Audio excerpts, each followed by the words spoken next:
Tell us what we're looking at here.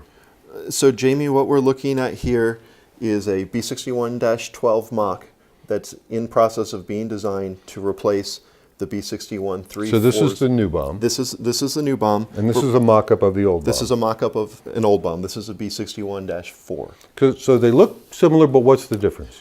So there's a number of differences. Some that are very visually apparent. First of all, are the tails between the two weapons.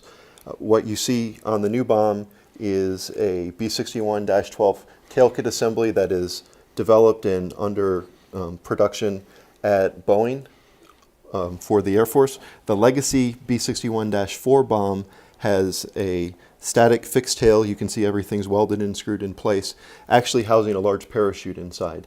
So this was dropped by parachute. This one you can guide. What else is different as we look at these bombs? So as we move through, some of the key differences that you will see, this bomb was designed for a series of legacy aircraft, some still active, some not. This bomb was designed for a combination of both legacy aircraft and more modern digital aircraft. So the functional interfaces are adaptable in the case of the B61-12 here to allow for use both in the aircraft of today and to be adaptable to future aircraft as they are developed.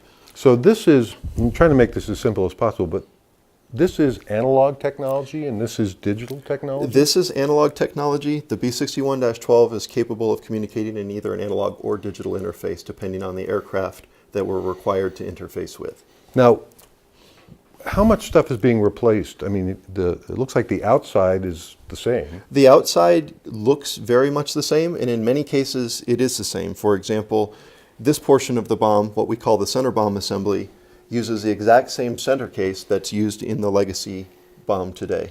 We return them from the field. All the parts are taken out of the legacy B61 system.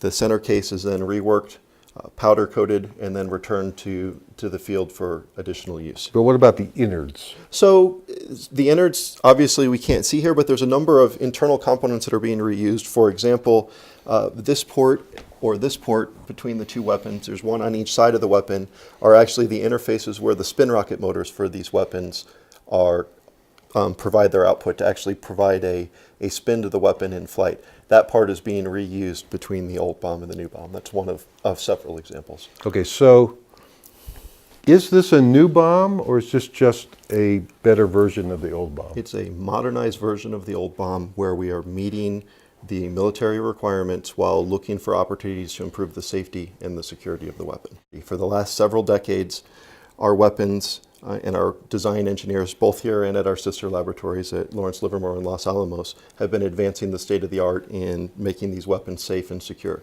Since we only have the opportunities for these programs very rarely, once every few decades, we want to make sure that as we go in and we do these life extension efforts, that we take every effort we can to make these weapons as secure as possible and as safe as possible. So a lot of the design change that you'll see in these weapons is around configuration adjustments to make them more safe and secure.